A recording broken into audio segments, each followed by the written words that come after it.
que nos convoca es justamente la relación que existe entre el mes de Elul, que ya está empezando la segunda noche de Elul, ya es casi primero de Elul, falta poquitito acá, ya es el segundo día de Rosh Hodesh, y el mes de Elul tiene que ver con la redención, por supuesto, y lo que les voy a contar hoy del profeta Haggai.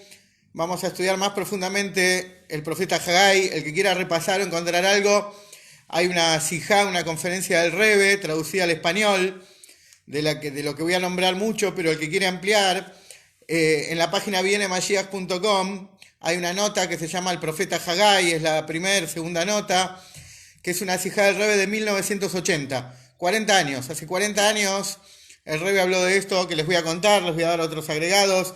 Tengo acá un Tanaj, el tomo del Tanaj conmigo, el tomo que se llama Tarei Azar, justamente, donde está el libro de Zechariah, el libro de Zechariah, de Malají, de Haggai. Pero nos vamos a dedicar a Haggai hoy, que es un nombre muy lindo, Haggai, mientras que veo esa equipa linda también de Israel. El profeta Haggai dice, hay en el 11 venden una de River también, pero no me animo a usarla. ¿Cómo se llama? El profeta Haggai, que son 2 capítulos nada más. La profecía de Haggai es un libro de 2 capítulos dentro de ese libro de los 12. Y el Rebbe, hace 40 años atrás, nos empieza a contar algo muy interesante. Todavía no existía Google, no existía Internet, por lo menos de forma masiva.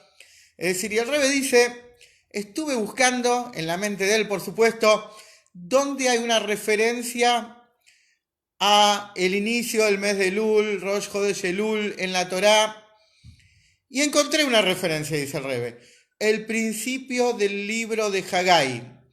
El capítulo 1, versículo 1, habla abierta y explícitamente de Rosh Hodesh Elul, es decir, el primer día del mes de Elul, que es el día que acabamos de terminar acá. Hay un versículo explícito que habla de Rosh Hodesh Elul, lo llama, como la Torá en general llama a los meses con su nombre numérico, el 6º mes. Y es muy interesante porque toda la referencia que hay, ¿sí?, a este mes y al inicio de este mes está directamente relacionada con el Beit HaMikdash, con el gran templo de Jerusalén. Y les quiero contar, acá hay un Rashi muy interesante que nos trae mucha historia para aclararnos varias cosas que alguna vez estudiamos, pero acá las vamos a ver mucho más claras. Rashi explica el primer versículo, ¿sí?, y con eso nos va a ayudar a entender también las palabras del Rebbe sin ser expertos en Tanaj, entender realmente qué el Rebbe nos está transmitiendo. Y básicamente el libro de Haggai empieza así. Es muy simple. En el segundo año de Darióvesh, el segundo año de Darióvesh el rey. ¿Quién es Darióvesh? Darióvesh es Darío, más fácil es Darío. Darióvesh, y se van a sorprender quién es Darióvesh, porque ya había existido un Darío. Pero este Darío es el hijo de Asuero y Esther. ¿Sí? Vieron que pobre la reina Esther se quemó la vida, se separó de su familia para salvar al pueblo judío en Persia, en Irán, ¿sí?, ese lugar que hasta hoy en día, ¿sí?, suena al lado de Israel. Ese Irán siempre presente en la historia, siempre ahí amenazante. Bueno, Esther, todos conocen a esta heroína de la reina Esther, cómo ella sacrificó su vida en aras del pueblo judío y terminó casada con Ahasverosh, con Asuero, ese famoso rey Asuero que leemos siempre en el verano argentino, leemos la Megilá, y ¿cómo se llama? Y tuvo un hijo con Asuero, por lo menos uno. Es decir, ¿quién es? Es también llamado Darióvesh. Es un nuevo Darío, porque el primer Darío que conocemos, el primer Darióvesh, era un rey Meda que se había aliado a un rey persa que se llamaba Ciro, que en hebreo se dice Koresh, y ellos son los que habían derrotado al viejo imperio que tenía capital en Babilonia, al imperio asirio, a Nebuchadnezzar, a Nabucodonosor.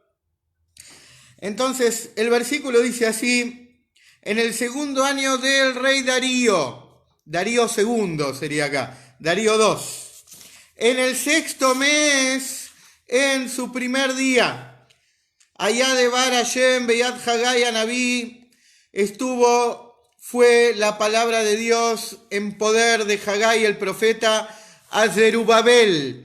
Zerubabel, un gran líder judío de la casa de David, ¿sí? Que era el rector de Yehuda, de alguna manera un gobernador en Yehuda, en la tierra de Yehuda, en Judea, como se llama hoy en día, y a Yoshua ben Yoatzadak, a Cohen Agadol, y también a Yoshua. Estos dos próceres del pueblo judío, Yoshua ben Yoatzadak, el Cohen Gadol, y Zerubabel, les voy a contar un poco, lo vamos a leer de Rashi para entender cuál era la situación bien.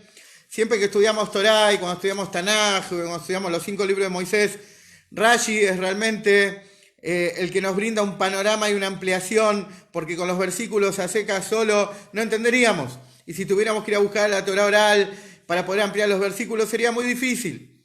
Y el Rey explica justamente en esta charla, en esta conferencia de hace 40 años, que todo está escrito en la Torá, no hay lugar donde no hay cosa que no esté insinuada o mencionada en la Torá, y por lo tanto, en este versículo nos expresa realmente, número uno, que hay una profecía, esto que estudiamos el lunes y un poco voy a mencionar hoy, a Hagai, un gran profeta, alguien increíble, uno de los 3 últimos profetas que tuvimos oficiales con los que se cerró el Tanaj, y la palabra de Hashem estuvo para que Hagai se la transmita ¿a quién? Al líder de la generación Zerubabel y al Cohen Gadol. Eran algo así como el Moshe y Aarón de esa época, Zerubabel y Yoshua. ¿Y qué les dijo? Y eso es el segundo versículo. Primer versículo te anuncia profecía de Hagai y a quién tiene que ir fundamentalmente la profecía. Y el segundo versículo, ya está ahí el WhatsApp, ya está ahí el mensaje. Ko amar Hashem Sebakot Lemor. Así dijo el Dios de los ejércitos.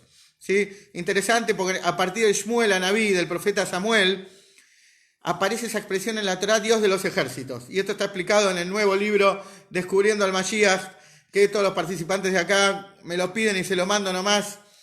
Entonces, y de regalo, no estoy vendiendo nada. Los que participan del Shibur lo tienen de regalo. Entonces, ¿cuál es el segundo versículo? Así dice Dios de las huestes. Este pueblo dijo que no es el momento de construir la casa para Hashem. En hebreo dice, Ambru lo et bo et bet Hashem leibanot. No es un buen momento, como diría cierto relator argentino, no es un buen momento, Niembro dijo, no es un buen momento para construir el Beit HaMikdash. El pueblo está diciendo que no es un buen momento para construir el templo. A ver, nos ubicamos temporalmente. Había pasado ya el milagro de Purim. Había ya una pequeña población judía en la tierra de Israel que se había instalado 18 años antes. Y esto se los voy a contar desde Rashi. Es decir, ya había una población judía en Tierra Santa, en nuestra tierra. Y tiene que venir Hashem y manifestarse al profeta Hagai y decirle un versículo muy fuerte. ¿Qué anda diciendo este pueblo que no es el momento de construir el Beit HaMikdash? Ustedes recuerdan, se destruyó el primer Beit HaMikdash y vinieron 70 años de apagón, 70 años duros, pero ya esos 70 años culminaron. ¿Qué pasa con el pueblo que dice no es momento para construir el templo? Por eso les voy a leer lo que dice Rashi, porque cada palabra es una perla, es una piedra preciosa de Rashi acá para que entendamos. Rashi ya nos arranca diciendo que Darío es el rey de Persia que vino luego de Ahasverosh, como encontramos en el Midrash Vaikra Rabá, dentro del Midrash Rabá, que es el más famoso, en el tomo de Vaikra, dice que Darío para los amigos, es el hijo de Esther, y sucedió que todos saben ustedes que antes que apareció Ahasverosh, antes que aparece Ahasverosh en el mapa, que no tenía linaje real, no tenía un origen monárquico, ¿sí? Antes de Ahasverosh había pasado algo. Había habido un gobierno momentáneo, una unión de naciones de Meda y de Persa. De Ciro se había unido con Darío, como les conté al principio. Y Ciro y Darío habían derrocado a Nabucodonosor, habían terminado con el imperio asirio, con su capital política, Babilonia. Y en esa época viene la famosa Atzarat Koresh, que a veces les cuento y les comparo, y suena como sionismo, la Atzarat Balfour, la declaración de Balfour. ¿De dónde viene en 1917, hace cuántos años? A ver que me ayuda con los números. Hace 103 años, la famosa declaración. ¿Por qué se llama declaración de Balfour? Porque en la Torá hay algo que se llama declaración de Ciro, ¿sí? Que no es ningún rockero, sino es Ciro, justamente el persa. ¿Qué había declarado Ciro? Ciro, en el año 52 del exilio judío, luego de la destrucción del templo, había declarado que los judíos podían retornar a su tierra y podían empezar las tareas de construir el Beit HaMikdash. La tierra de Israel estaba vacía, desierta, usurpada por muchas naciones, como sucedió a lo largo de la historia, que los países aprovechan cualquier debilidad judía para invadirnos o quitarnos tierra, nuestra tierra, la tierra que Hashem nos eligió y nos dio. Entonces, fueron ahí los judíos comandados justamente ¿por quién? Por Zerubabel, el que está nombrado acá al principio de Haggai.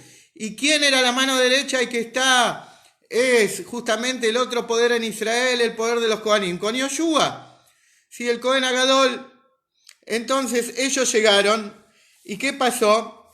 Aparecieron opositores, enemigos de los judíos, que denunciaron la reinstalación judía en su tierra, en Yehuda y Binyamin, que eran las tribus que habían sobrevivido porque las otras 10 tribus habían sido desterradas. Y estos enemigos de Israel enviaron cartas a Ciro y finalmente convencieron a Ciro que los judíos estaban haciendo una especie de rebelión o querían hacer una secesión, porque la tierra de Israel estaba bajo el imperio persa. Entonces Ciro, que había hecho una declaración de autonomía para Israel, ¿sí?, suspendió y anuló las tareas del Beit HaMikdash que habían empezado. Habían limpiado los terrenos, habían trabajado. Entonces, ¿qué pasó acá? Se anuló, como está traído en el libro de Ezra, las tareas de construcción del templo. Y como todos ustedes saben, cayó Ciro, murió del primer Darío, y aparece este rey Ahasverosh, que lo conocemos famoso del rollo de Esther, y pasan justamente 3 años de Ciro, 14 años de Ahasverosh, y en el primer año de Darío, que es el hijo de Esther, Darío reina un año, reina un segundo año, y en el segundo año de Darío viene la profecía de Haggai: muchachos, vuelvan a construir el templo, vuelvan a las tareas, porque está paralizada la obra, dice Haggai. Y ellos, ¿por qué? Rashi se pregunta, ¿por qué motivo los judíos suspendieron? Ya habían retornado a la tierra, ya había sucedido el milagro de Purim, ellos ya tenían cierta autonomía, si bien eran parte del imperio persa, ellos ya estaban de alguna manera poco a poco instalándose y recuperando su tierra. Es decir, ¿por qué era así? Bueno, esto es parte, viene Rashi, dice, y lo entendemos en términos modernos, ¿sí? ¿Qué significa esto? Ellos tantas veces, bueno, como la canción que dice, tantas veces me mataron, tantas veces los judíos intentaron construir el templo y arrancar las obras y darle para adelante, que es lo que va a venir a decir Rashi, tantas veces hubo intentos que los judíos ya estaban desmoralizados. ¿Qué es lo que nos pasa ahora? Y el Rebe nos va a llevar y les voy a contar la sijá, la charla del Rebe. Y esto un poco para explicar por qué los judíos estaban así.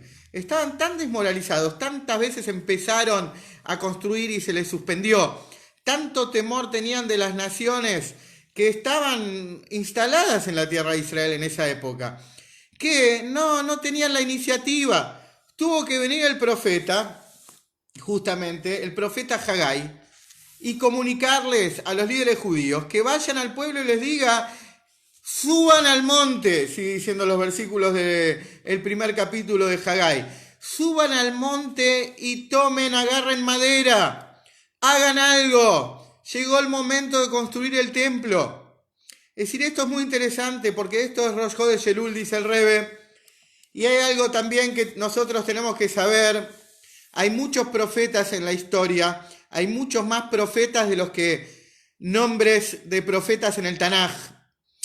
Hubo mucho más profetas que los 24 libros que nosotros tenemos en total en el Tanaj. ¿Y quiénes aparecen en el Tanaj? ¿Y qué profecías aparecen en el Tanaj? Las profecías que son eternas y vigentes en cada generación. Enseñanzas y profecías que siempre son aplicables. Es decir, hay muchas profecías que tal vez de profetas que fueron de la coyuntura, de ese momento, para temas de cada generación en particular. Y no las tenemos en el Tanaj. Y tal vez ni nos enteramos de ellas. Pero todas las que están en el Tanaj justamente porque es una enseñanza para todas las generaciones. Y si Hashem, por su providencia, instaló en la inspiración divina de los profetas y los líderes judíos, cuando compusieron, ¿sí?, con total santidad y profecía estos libros, colocar estas profecías, es porque estas profecías y estas palabras son vigentes para cada generación. Y el Rebbe explica que justamente estas palabras de Haggai, muchachos, llegó el momento de construir el templo. ¿Qué pasa que no estás construyendo el templo?, dice Hashem. ¿Qué pasa que están tan quietitos? Y el Rebbe empieza acá a analizar justamente y aplicarlo a nuestra generación. ¿Qué pasa que estamos tan cómodos en el exilio? Vieron que ahora hay publicidades de salir de la comodidad, ¿sí?, salir de la situación cómoda, de en la vida un poco poner la aventura, salir de esta situación que uno busca siempre por la psiquis del ser humano. Y bueno, lo mismo pasa con lo que Rashi sigue diciendo en el segundo versículo. Tantas veces me mataron, tantas veces, etcétera, pero estoy aquí cantando al sol, dice cada judío.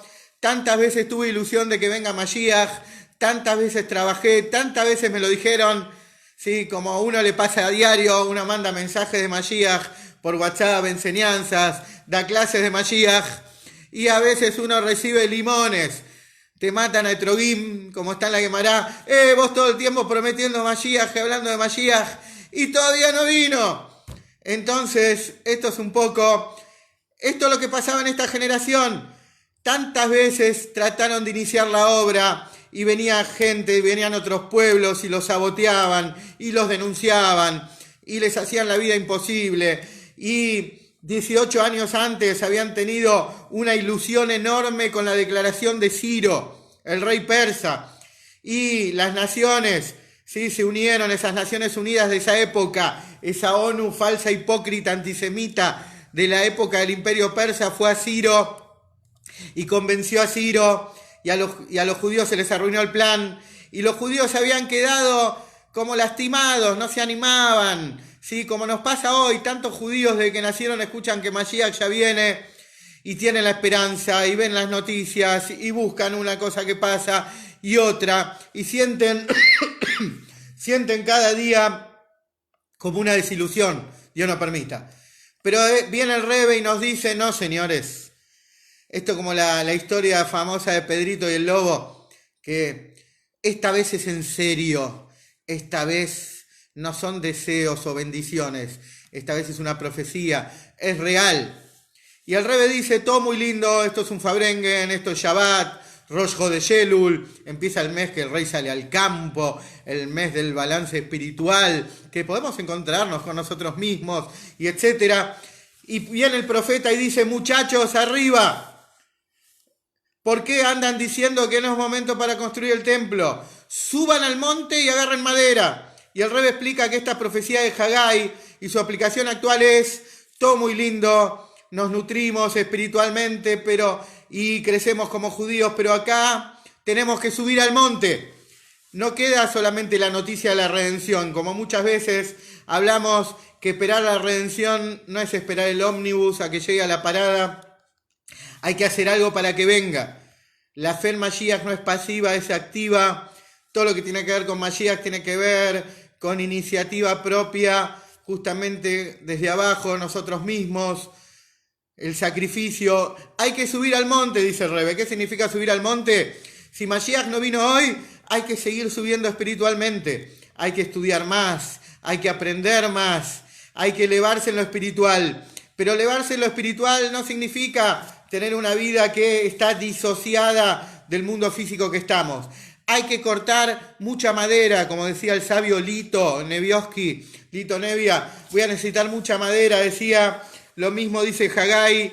Voy a necesitar perdón por las referencias mundanas, pero es para que se entienda. Muy bien acá. Maxi me dice Ciro y los persas, de ahí vino el grupo. Rubén Adler me dice Hashem tiene que pagar su deuda. Sí, señor. Hashem en la Torá dice que hay que pagar las deudas, si no, no puede quedar impaga las cosas. Hashem, sí, hay que pagar la cuenta, Hashem. Y como estudiamos una vez, está en el libro también Descubriendo al Mashiach, en una de las parshot que Hashem tiene que cumplir también su propia mitzvah de pagar el salario en término. Entonces lo importante, dice el Rebbe acá, lo que dice el profeta Haggai: subí a la montaña, seguí creciendo. No es suficiente todo lo que subiste, pero no te quedes con el ascenso espiritual. Cortá madera, seguí cortando madera, seguí avanzando, ¿sí? ¿Cuál es el punto? Seguí avanzando y cortá madera, hacé mitzvot, hacé cosas relacionadas con traer al Mashiach. Por eso cuando uno estudia hoy, dice el Rebbe, es increíble la vigencia del Tanaj. Por ahí no tiene mucha fama y mucho nombre, pero este es uno de los 24 libros, Tarei Azar, se llama Los 12, acá está Haggai, sus 2 capítulos, y Haggai viene y dice: muchachos, se cumplió el tiempo, ¿sí? Se cumplió, el referí ya pitó, finalizó el partido, finalizó el exilio. ¿Qué pasa? Que no hay iniciativa. ¿Qué pasa? Realmente tenemos que provocar que todos los judíos griten, como dice el Rebbe, que todos los judíos reclamen, sí, que se sientan realmente que le están metiendo la mano en el bolsillo a los judíos, que Hashem le está metiendo la mano en el bolsillo. Hashem tiene que pagar la deuda y traer la redención, como está escrito y como a menudo el Rebbe define. Por eso, para entender la idea, Haggai dice: suban al monte, sigan subiendo espiritualmente. Descubrir el alma es un trabajo de ascenso permanente, pero corten madera, ¿sí? Hagan mitzvot concretas, hagan actos concretos para traer la redención. Y esto es un poco una de las cosas grandiosas que tiene el mes de Elul, y tal vez desconocidas. No es tan famoso que Elul, el 6º mes, sea nombrado en el Tanaj, y el Rebbe lo desempolva también, algo que está escrito desde siempre, el gran mes de Elul. Sí, este mes de reencuentro, que el rey sale al campo. Ya faltan a partir de este momento 29 días para Rosh Hashanah. Hoy es 1, el día 30 va a ser Rosh Hashanah. Y que sea realmente ya en Elul mismo tiene que ser la redención. Bueno, esto es un poco una parte de lo que les quiero contar sobre el mes de Elul. Me están viendo de Israel, Fabiana, tanto tiempo. Sí, saludo de paso a los que no saludé por acá, de Chile, de Rosario, de Estados Unidos, del campo. Acá está Eliau, en Pasteur, están también desde La Pampa. Estoy saludando a todos los que participan, a todos los que están en Facebook, ¿sí? A Justi también saludamos, que está ahí. Y bueno, también les quiero hablar un poco, para después al final seguir hablando de Elul y ver las preguntas, que nos quedan unos minutos. Les prometí también hablar de Sudán y de Belarus. Estábamos hablando ya desde la semana pasada y el lunes les conté que hace 30 años el Rebbe también predijo, como todas las cosas que pasaron después, que estamos en la época de caída de las tiranías. Estamos en la época que ya lo vimos brutalmente cuando cayó la Unión Soviética, los países satélites, y dio lugar a muchas naciones que estaban bajo esa cortina de hierro. Pero esta caída de las tiranías sucedió ya, si seguimos la cuenta desde el anuncio del Rebbe, en más de 45 países. Hay muy poquitos países, lamentablemente, que todavía tienen tiranías, que Hashem los libere pronto a estas poblaciones, y hay muchos países todavía donde ciertos partidos políticos quieren transformarse en tiranías. Sí, Utsu, Etza, Betufar, Dabu, Dábalo, Yakum. A veces uno se puede bajonear porque vive en uno de esos países, pero tiene que saber, cada plegaria nosotros terminamos diciendo Utsu, Etza, Betufar. Es una melodía del Rebbe.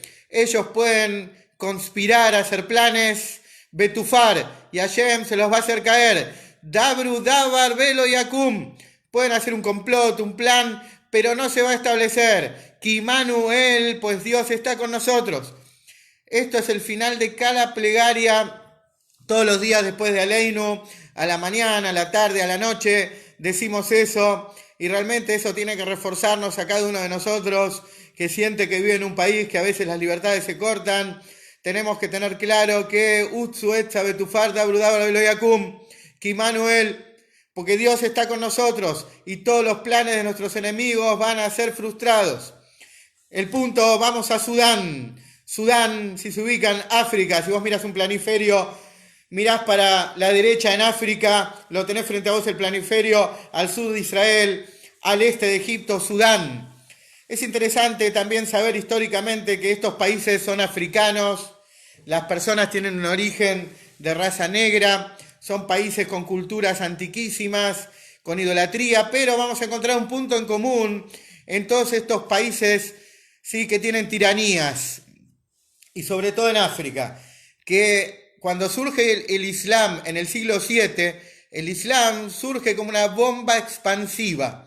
El Islam, por definición, ¿sí?, es totalitario, expansivo, y así fue a lo largo de la historia. Se empezó a expandir por Asia, por Europa. ¿Sí? Muy poca gente sabe que hubo guerras entre los otomanos y los polacos. Imagínense cómo el Islam llegó a invadir el este de Europa, cómo llegaron a España, pero fundamentalmente cómo invadieron África. Países que tenían culturas antiquísimas, con el paso de los siglos fueron invadidos e islamizados a sangre y fuego. Por eso es que hay tantos países africanos que siempre se declararon en contra de Israel o forman parte de esa siniestra Liga Árabe. Uno de los países es Sudán. Sudán hace 3 años tuvo un cisma. Sudán se partió en dos. ¿Sí? Se partió en Sudán del Sur y Sudán del Norte. No sé si les suena, años 60, cuando Vietnam y Corea, sí, años 50, años 60, cuando los países se partían por la influencia soviética y se partían en dos. Vieron que los nortes siempre quedaron atrasados y empobrecidos con sus teorías marxistas, mientras que las partes sur, bueno, esto sucedió en Sudán, un país islámico, totalitario, asesino y criminal. Hace unos años, Sudán del Sur se independizó y enseguida hizo las paces con Israel. Sudán, por si no lo conocen, fue un país que se sumó a Egipto en la guerra de los 6 días. Le puso tropas. Sudán es un país que en el año 73 se sumó a Egipto en la guerra de Yom Kippur. Puso tropas y armamento para atacar a Israel. Sudán es un país que siempre apoyó el terrorismo. Sudán es un país que recibía armas de Irán para traspasarlas y vulnerar fronteras y entregarlas a las organizaciones terroristas que están en la península del Sinai y en Gaza, que es Gaza, como lo conocen acá. Sudán, sí, siempre fue plataforma, por eso hace unos años Israel bombardeó depósitos de armamentos en Sudán y muchos operativos antiterroristas se desarrollaron ahí. Bueno, el año pasado en Sudán, no sale mucho en las noticias, fue derrocado un régimen asesino. El año pasado un golpe de Estado en Sudán. ¿Sí? Como muchos golpes de Estado que aparecen, tal vez no salen en los diarios, nos enteramos acá en el sur, pero hubo un golpe de Estado y Sudán esta semana declaró, y más allá de que salieron medios a desmentir esto, no es así. El presidente actual de Sudán, que todavía no es muy democrático, pero declaró que no tiene sentido seguir en este estado beligerante con Israel, que no beneficia a nadie y que llegó el momento de hacer las paces con Israel. Si ustedes se dan cuenta, semana a semana, es increíble la letra que nos dan las noticias, como cada vez se ven más vigentes las palabras de la Torá, lo que dice el Tanaj, las palabras del Rebbe que anuncia la caída de los enemigos de Israel, las caídas de las tiranías permanentemente. Ya no sabemos con qué nos vamos a encontrar la semana que viene. Y más allá otra vez de lo diplomático, lo económico y lo político, acá hay un fenómeno que no se dio nunca en la historia, no en la historia reciente, en la historia de los últimos 2000 años. Los fenómenos de caídas de regímenes totalitarios, ¿sí? Cómo van cayendo uno tras otro, como si ustedes ven noticias en África, ven que siempre hay atentados terroristas, atentados islámicos contra poblaciones cristianas, ataques en Egipto, ataques en Nigeria. Esta semana también Malí. En Malí hubo una revolución, es otro país africano empobrecido, eran países, por supuesto, que habían sido colonizados por potencias europeas, que habían sido vaciados, ¿sí? En países donde se practicó el esclavismo, la venta de seres humanos, países que fueron devastados, que tuvieron guerras civiles, guerras con sus viejas colonias y que los dejaron en unos estados irrecuperables hasta hoy en día. Pero países que estamos viendo que más allá de que tienen extremismos islámicos, hay movimientos nacionales que quieren realmente reconstruirse y hacer las cosas bien. Miren, me acordé ahora, poquitos minutos antes que empecé la clase, me llega un tweet, ¿sí? Donde viene un anuncio del secretario de Estado, sería algo así como el ministro de Relaciones Exteriores de Trump, de Estados Unidos, Pompeo, de apellido, donde vienen sanciones a Siria, viejo enemigo de Israel que no quedó nada, más sanciones económicas por cómo el tirano de Damasco sigue atacando a su población, y quiera Dios también que los sirios se liberen de ese asesino, de ese genocida prontamente. Pero pasamos al otro país, como titularon todos los diarios. Poné Google, ¿sí? Si no me crees, poné Google y poné noticias. Cuando te sale el Google, poné Belarus. Te va a salir la última dictadura europea, el último dictador de Europa, un apellido largo con un montón de consonantes que si lo pronuncio me va a quedar la lengua trabada, así que mejor no lo digo. El último dictador de Bielorrusia, que algunos llamaban Rusia Blanca, pero es todo un problema étnico llamarlo así. Lo llamaban Rutenia Blanca, eso no viene al caso hoy, pero nosotros el territorio de Belarus nos es muy famoso. Belarus es un país que surgió después de la caída de la Unión Soviética. En general tiene una población que 80% es Bielorrusia y hay restos de otras poblaciones. El territorio de Bielorrusia actual no es el histórico. Bielorrusia como Polonia eran países que a veces eran Lituania, a veces eran Polonia, a veces eran Ucrania, a veces eran Rusia, ¿sí? Que durante siglos se lo repartían y no tenían independencia. Entonces, dentro del Bielorrusia de hoy están todas las famosas ciudades jasídicas de la época del Alter Rebbe, que eran parte del ducado de Lituania, por ejemplo, Liadi, Liozna, ¿sí? Todos esos nombres que no son tan familiares están en el territorio de Bielorrusia hoy en día. Y como les decía, nos quedan 3 minutos. Esta es la última dictadura, ¿sí? Y como el Rebbe dice también, muchas de estas revoluciones, van a ver que estas revoluciones son pacíficas, la gente sale a la calle. Antiguamente las revoluciones costaban, Dios nos permita, vidas, como hace unos años tuvimos la Revolución Naranja, no sé si la recuerdan, en la década anterior, en esa zona del mundo también. Esta es la última dictadura, la gente salió a la calle, está cansada de elecciones fraudulentas, de punteros políticos, de engaños, la gente se cansó, la gente está diciendo basta, no quieren más mentira, no quieren, la gente se cansó. ¿Sí? Hay gente que no la compra nadie, hay gente que tiene educación de sus padres, hay gente que entiende que la vida tiene propósito, ¿sí? Seres humanos que entienden que existe la verdad, ¿sí? Que basta de robo y de saqueo de los políticos y las dictaduras. Y realmente Bielorrusia es el último bastión dictatorial que existe en Europa. Todavía nos queda en América, todavía queda en alguna parte del mundo, en el sudeste asiático, todavía queda en África, pero es increíble, ya nos acercamos a 50 países que están cayendo las tiranías desde el anuncio del Rebbe. Y esta es una gran señal, como dice el Zohar, como estudiamos el lunes, ¿sí? De que cuando veas que en los países caen sus dictaduras, sabete que el Mashiach está viniendo a Israel, y por eso es que tenemos que estar preparados como Yudim en estos minutos. Si alguien quiere escribir una última pregunta o saludar, que sea para refugiar Shelemá de todos los Yudim, de todos los nombres que leemos siempre, de Daniela Batzara, de justamente de Shlomo Ben Rosa Rachel, de todos los que solemos nombrar, ¿sí? No me viene ahora a la memoria, pero están todos mencionados y recordados. Que haya refugiado Shelemá para Israel, para Shem. Es un segundo recuperar a alguien, no importa lo que digan los médicos, ¿sí? Como dice el Rebbe, está la generación de Moshiach, la generación eterna, que vamos a entrar a la Geulá con almas sanas, en cuerpos sanos, realmente para vida eterna. Y estamos justamente en la Parshá, como les contaba el lunes, en la parshá de la profecía, del anuncio de la redención, y por eso más que nunca tenemos que atender, es una mitzvah positiva de la Torah, como les contaba el lunes, obedecer y escuchar las palabras del profeta de la generación. El Rebbe en 1980, en esta sijá que habla de Haggai, de Ageo, también habla que en 1980 se cumplieron 40 años de que el Rebbe anterior declaró el altar Chubá, el altar de Geulá, si de inmediato hacemos Chube, volvemos a Shem, de inmediato la redención, y el Rebbe nombra 40 años. Así que ya pasaron esos 40 años y pasaron otros 40 años, 80 años, y estamos en un año 80, Tov Shin Pei, un año de Pidión, esa es la letra Pei, estamos en la década del rescate de los judíos y el rescate tiene que ser ya mismo.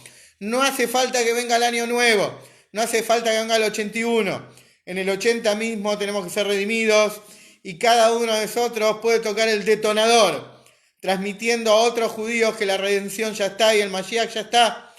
Esto es el desafío de cada uno de nosotros, como dice el Rebbe en la Sijá de 1980, Hayya Sara Bat Perla Berta, Refuá Yelemá. El Rebbe dice, ese es nuestro desafío, no tener vergüenza de decir que el Mashiach ya vino.